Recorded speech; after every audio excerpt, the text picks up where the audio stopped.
And our last presenter of the day is Alex Brass, who's going to be talking about his product, MetaMatcha. Round of applause for Alex Brass.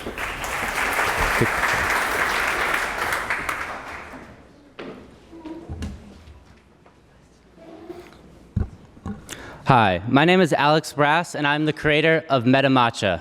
MetaMatcha is a premium, ready-to-drink matcha green tea beverage with natural caffeine, healthful antioxidants, unique amino acids, and all organic ingredients. Matcha is not new. It dates back to 8th century China, but took 300 years to travel to Japan, and another 800 years before the first ready-to-drink matcha product hit the US market. At MetaMatcha, it is our ambition to spread the power of matcha by adapting it to our modern-day lifestyle. While developing the MetaMatcha business plan, my market research found the following. Ready-to-drink green tea is projected to grow 10.2% over the next 5 years and reach $8.6 billion in sales by 2019. More specifically, ready-to-drink green tea accounts for 44.8% of these revenues. Per capita soda consumption is decreasing, and per capita disposable income is increasing. Additionally, I saw increased trends of millennials looking for healthy beverages with good taste, lightly sweetened, and high caffeine, based on Mintel market research reports. Consumers also seemed to be extremely curious about matcha. Just based off of this Google Trends of the word matcha, it doubled from 2014 to 2015 and doubled again just over the past 6 months. Matcha is also extremely popular in the news and PR, as you can see. However, studies also show that millennials are skeptical about loose leaf tea. I shared the same skepticism on my first matcha experience when I was sold a $50 matcha set with a bowl, a whisk, and a matcha tin powder. Here I saw an opportunity to create a ready-to-drink matcha beverage specifically targeted to health-conscious millennial consumers, relatable to current green tea drinkers, and intriguing to energy drink and coffee drinkers, as well as consumers who are skeptical about caffeine because of the coffee jitters. To start, I sourced matcha from Kyoto, Japan, the original birthplace of matcha, and supplemented this grassy powder with organic ginger, lemon, and apple cider vinegar for flavor enhancement and additional health benefits. All ingredients are non-GMO, gluten-free, and organic. MetaMatcha is differentiated in several ways. With 3.45 grams of matcha, MetaMatcha has more matcha than any other product on the market. With more matcha comes more caffeine, 86 milligrams, equivalent to a cup of coffee, more antioxidants, 417 milligrams, as well as more L-theanine. L-theanine is often overlooked, yet one of the most crucial components to matcha, as it smooths out caffeine jitters and results in a relaxing and lasting energy with more efficient focus.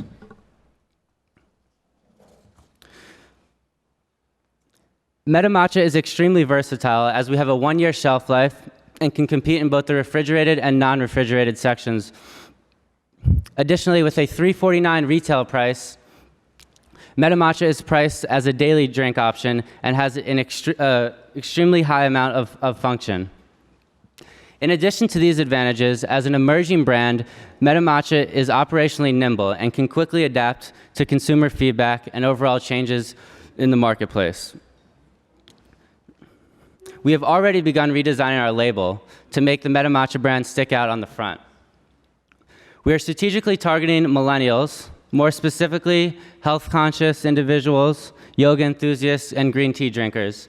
Additionally, we are targeting small venues such as specialty grocery stores, outdoor events, farmers markets, and food shows. Through our organic guerrilla marketing campaign and use of social media and established networks, we will serve as an educational platform for matcha. MetaMatcha will be on the shelves in 2 months in Atlanta, Georgia, with 4 additional SKUs to come. We are more than just a product, but we are a brand. These 4 SKUs include mint, raspberry, unsweetened, and cardamom chai. We also see an opportunity for additional products such as MetaMatcha shots. MetaMatcha is positioned to drive matcha forward as a daily option. While MetaMatcha is premium, it is not a niche product strictly for matcha fanatics.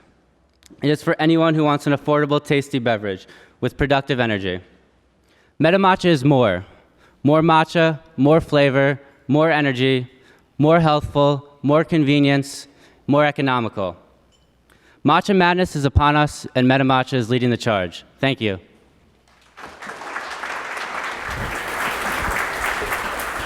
Nice work. A lot of information about matcha as a trending ingredient and interest about matcha as shown by your Google slide. Jack, how important is that for you to see matcha as a rising, escalating trend like that? I think it's really important on social media that people are talking about it. I'd love to taste some of these other flavors, the mint and the raspberry and the cardamom that you were talking about. I think this, in the context of functional ingredients, the way you told the story is a powerful story and something that needs to come alive through telling the story in social media and in a broad kind of way.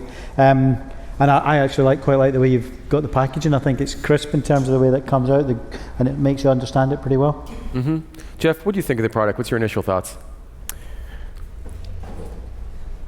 I like the taste. It's a under-established category, so I think there's lots of open playing field.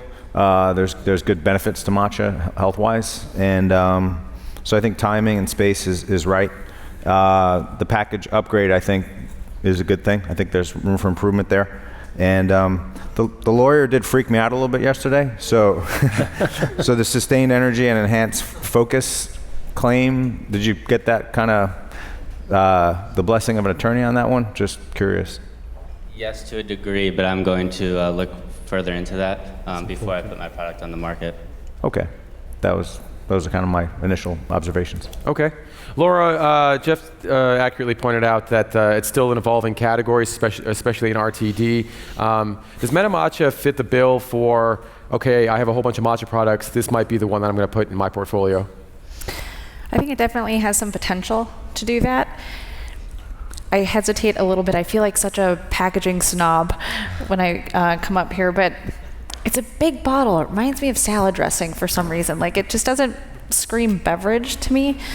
I get thrown off a little bit that you have glass, which is highly recyclable and sought after, wrapped in a plastic, which is not. It seems like a waste of resources to me.